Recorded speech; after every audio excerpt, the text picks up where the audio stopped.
You're listening to Midlife SideQuest, the over-the-hill gaming podcast. Here's your host, John Wall. It's November 7th, 2024, and welcome to another episode of Midlife SideQuest, the over-the-hill video game podcast. My name is John Wall, and every Thursday morning I bring you video game impressions, the latest industry news and tales of a Gen X geek delivered to you in 15 minutes or less, or your next podcast is free. To make sure you never miss an episode, you can subscribe to the show on all major platforms, including Spotify, Apple Podcasts, and YouTube. And I would be grateful if you left a review while you're there. Thank you for tuning in today. On this episode, I'm going to be talking about The Legend of Zelda: Echoes of Wisdom. But first, checking out the headlines, and yeah, they're not good. It's not good. This week, a convicted felon, rapist, racist, con man, an insurrectionist was elected president of the United States. And even though there definitely appears to have been some Russian interference in the form of misinformation campaigns on social media and bomb threats, I don't think there's any denying the hard fact that a large portion of Americans simply want to be run by a dictatorship. Trump hates the same groups that they hate, and that's enough for them. As I'm recording this, it's early Wednesday afternoon, and this morning I woke up my children to tell them the news, and they are terrified, and they were crying, and neither one of them could get up the courage to go to school. And there are a lot of people who are not going to be doing so well emotionally and mentally for the next many days, weeks, months, years, who knows. And it's for them that I refuse to stop fighting. America is broken. It's shattered into a million pieces. But I'm going to grab some Gorilla Glue and look for two pieces that go together, because there's no other choice. I'm also going to record a podcast and talk about video games. And I'm going to do it for two reasons. The first is that for all of the fighting that is to come, and there is fighting to come, we also have to take a moment to breathe and to find joy and reprieve in the things that make us happy. And if listening to me yammer on for 15 minutes about video games brings you even a little bit of relief or escape, then that's what I'm going to do. And the second reason is because I need to do it. I need to hold on to some sort of normalcy and do something that makes me happy for my own sanity. So play your games, listen to your podcasts, watch your movies, and when you have the energy and you're emotionally ready, stand up, dust yourself off, and get back to the front lines. Because I'll be goddamned if I'll let them destroy America without a fight.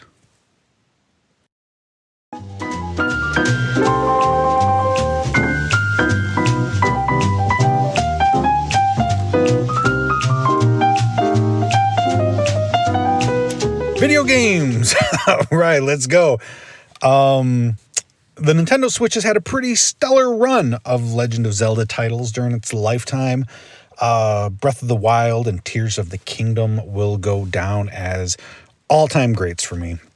And the remake of Link's Awakening was a lot of fun too. But Nintendo has one more at-bat before the Switch rides off into the sunset. And with Echoes of Wisdom, we finally, after years of asking, get to play as Princess Zelda in her first starring role in the series that bears her name. But does this new adventure do her justice? Or does it lack the creativity and imagination that made those other games so special? The game begins as Link is, once again, attempting to rescue Zelda from the evil Ganon. But before he gets the chance, he's swallowed up by these dark rifts, which are appearing all over Hyrule and trapping people in something called the Still World. And when someone becomes trapped in this place, they are replaced by evil doppelgangers. Zelda manages to break free, but the imposter versions of the king immediately throw her in the dungeon. She escapes, though, with the help of a fairy named Tri, who gives her a wand with the ability to duplicate objects in the world. And with Tri's help, Zelda sets off to close the rifts and before they consume all of Hyrule and rescue everyone trapped inside. It's a pretty decent setup, honestly. It's cool to finally be able to play as Zelda. And the idea of being able to duplicate items for both puzzle solving and combat is promising. Unfortunately, there are a few issues that I have with the game that kept it from reaching its full potential and standing tall with the better games in the franchise.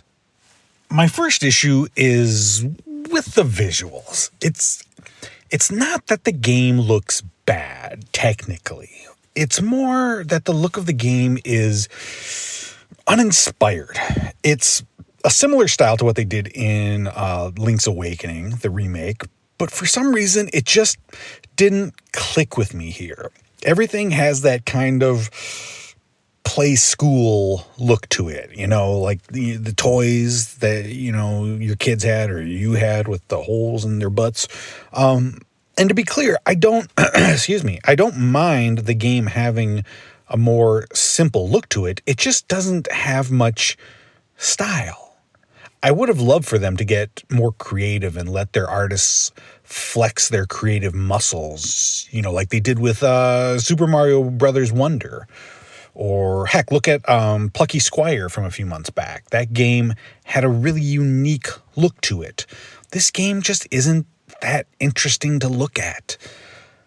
My second problem is that the main gameplay hook just isn't that well implemented.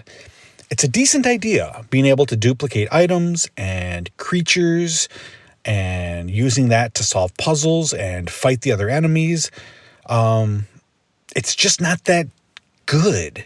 First of all, there are too many items to add to your catalog, and it's a hassle to rummage through the menu to find what you're looking for.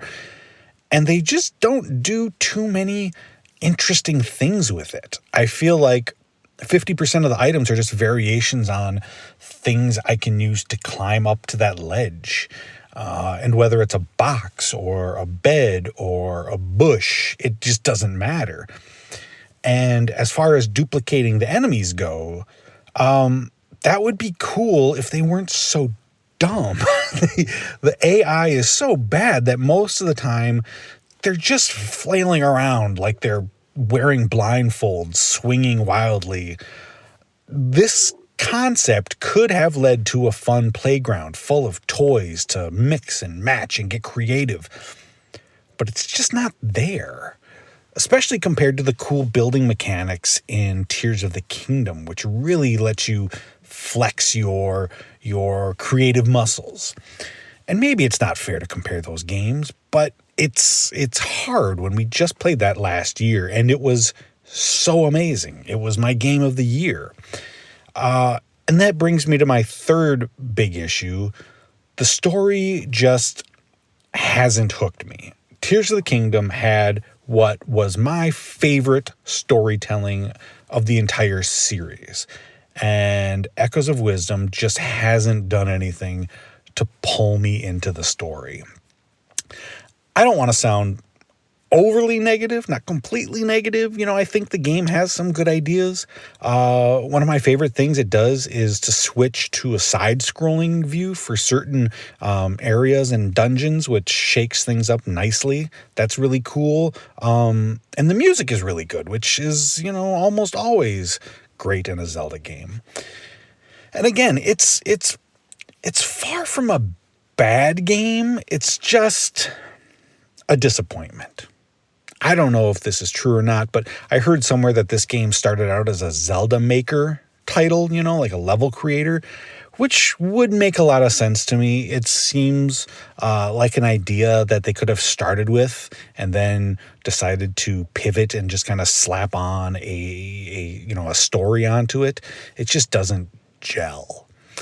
I think the most damning thing I can say about the game is that I just don't find myself drawn to play it. And when I am playing it, I'm thinking about other games that I would rather be playing. And after, 8 or 10 hours that I've spent with the game, that pretty much seals the deal. For me, it is a rare miss in one of my favorite series.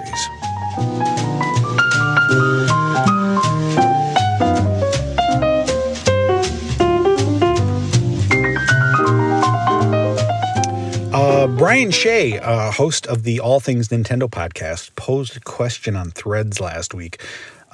He said, current and former games media, what was the first video game you ever reviewed? And it got me thinking about another question. What makes a person part of quote-unquote games media? Am I a part of games media? My gut reaction is to say no, mainly due to the fact that I've never received a paycheck, for being a content creator. There are people who do this for a living, and it is their main or only source of income. I've always just done this for the fun of it. And, that said, I've received benefits from this, both financially and through items I've received. I've gotten review codes for games from Xbox, Nintendo, Ubisoft. Heck, the game I talked about today came from a Nintendo representative. And my application was accepted for a media badge to attend E3 twice. So why am I not part of games media? I think part of it is imposter syndrome. I've never quite felt like a member of that group that I sometimes have longed to be a part of. But mostly it's because if this all ended tomorrow, I would be incredibly sad, but I would also not be affected financially in any way. I don't need to do this to survive. I want to do this. So I'm curious what you think. What makes a person a part of games media? Has that line blurred over the years? Does it even matter anymore? Speaking of games media, before we go this week, I'm sending positive vibes out to Stella Chung. Stella is a games media personality who has lots of experience both in front of and behind the camera. She's both a producer and on-air host for IGN, and she's done freelance work like hosting esports competitions, Microsoft's ID at Xbox showcase, and she co-hosted the DICE Awards with Greg Miller. If you follow her on social media, you might also have seen that she is a competitive power lifter and could probably snap me in half without breaking a sweat. She unfortunately had to pause some of those competitions while she's recovering from having COVID last year, the effects of which are still weighing on her. So let's send some positive vibes to Stella while she gets back to 100%. Thank you so much for listening to Midlife SideQuest. I appreciate you making time in your day to hang out with me. You can catch a new episode of the show every Thursday morning, wherever you listen to podcasts. And don't forget to subscribe and leave a review while you're there. And if you like, you can follow me on Threads or Blue Sky by searching for Midlife SideQuest. So until next time, be well and happy gaming, and hang in there.